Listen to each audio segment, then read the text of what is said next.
এটা দু ধরনের আছে, একটা হচ্ছে শর্ট স্লিপার্স আর লং স্লিপার্স।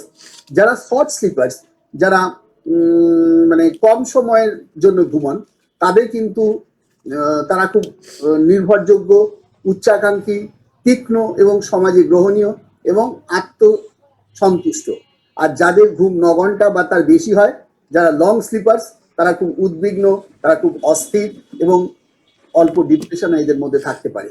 এবার প্রশ্ন হচ্ছে যে এই যে আমরা ইনসমনিয়ার কথা বলি, অর্থাৎ ঘুম আসছে না, ঘুম না আসার প্রধান কারণ হচ্ছে যে আপনি যদি খুব বেশি কফি খান, আপনি যদি খুব বেশি মানে স্মোকার্স হন, আপনি যদি অ্যালকোহল বেশি খেয়ে থাকেন, অথবা প্রচন্ড মেন্টাল স্ট্রেস যদি থাকে, এবং তার সঙ্গে সঙ্গে ইমোশনাল স্ট্রেস এগুলো যদি খুব বেশি যদি আপডেট থাকেন, বা আপনার কোনো যদি হাই ডিপ্রেশন থাকে, এই ঘটনাগুলো কিন্তু ঘুম না আসার কারণ হিসাবে দায়ী হতে পারে।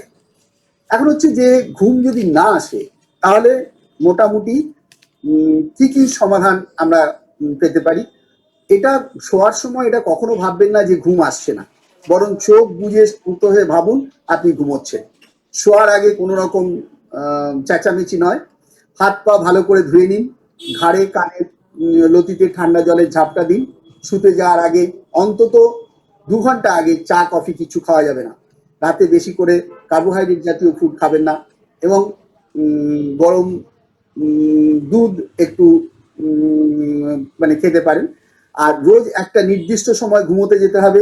শোয়ার আগে উত্তেজক বই বা সিনেমা বা বিরক্তিকর বই পড়ার কোনো প্রয়োজন নেই।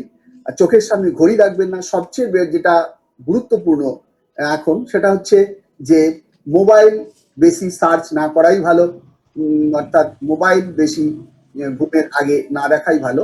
এটা চোখের মধ্যে যে মেলাটোনিন আছে, এই মেলাটোনিন যেটা ঘুম আসতে সাহায্য করে, সেই মেলাটোনিন সিক্রিশনে বাধা দেয়,